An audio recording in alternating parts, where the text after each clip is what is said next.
Assalamu alaikum wa rahmatullahi wa barakatuh. Prej befastirave të këndshme që ndodhi dje, mbrom realisht, është ky kontribut i një prej besimtarve të devotshëm, besimtarve kontribues në kryen e detyrave fetare dhe në shërbim të projekteve islame, i cili edha një pjesë të zeqatit të tij e kishte shtin këtë zarf dhe e kishte parfymos.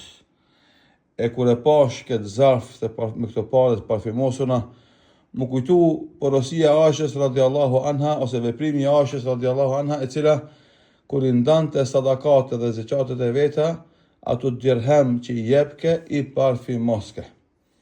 E i thëshin o Aishë, pse i parfymos të pare që jep ti sadaka, thëjke Allahu e knasht atë me xhenetin Firdaus, thëjke këto sadaka na nuk jemi duke a dhonë të varfërve, po jemi duke a dhonë Allahu dhul xhelal.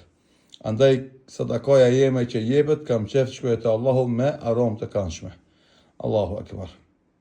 Edhe ki vllau besimtar, i cili vjen prej pas oqeaneve, prej një vendit lartë, kishte dashur të zbaton këtë sunet të pejgamberit sallallahu alaihi wasallam, edhe i kishte shtin këtë zarf, i kishte parfymos dhe i kishte shtin këtë zarf dhe na e dorëzoi neve. Allah i dha shnet e bereqet, Allah e shpërbleft me të mirën në dunjën e ahiret, Allahu e rujt atë dhe familjen e tij, Allahu dhul xhelal ja shtof bereqetin në punët e tija, në dijen e tij, në fenë e tij dhe në familjen e tij.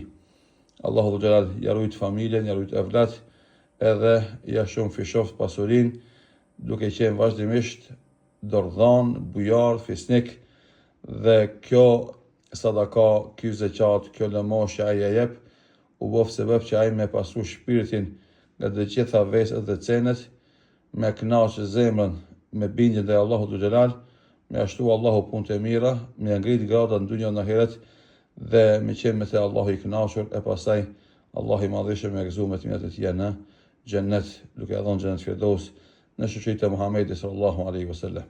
Andaj është një shembull që duhet ta kemi parasysh, model që duhet ta ndjekim. Allahu i madhëshëm gjithëve na bof të këtillë. Zoti shpërblet. Assalamu alaikum wa rahmatullahi wa barakatuh.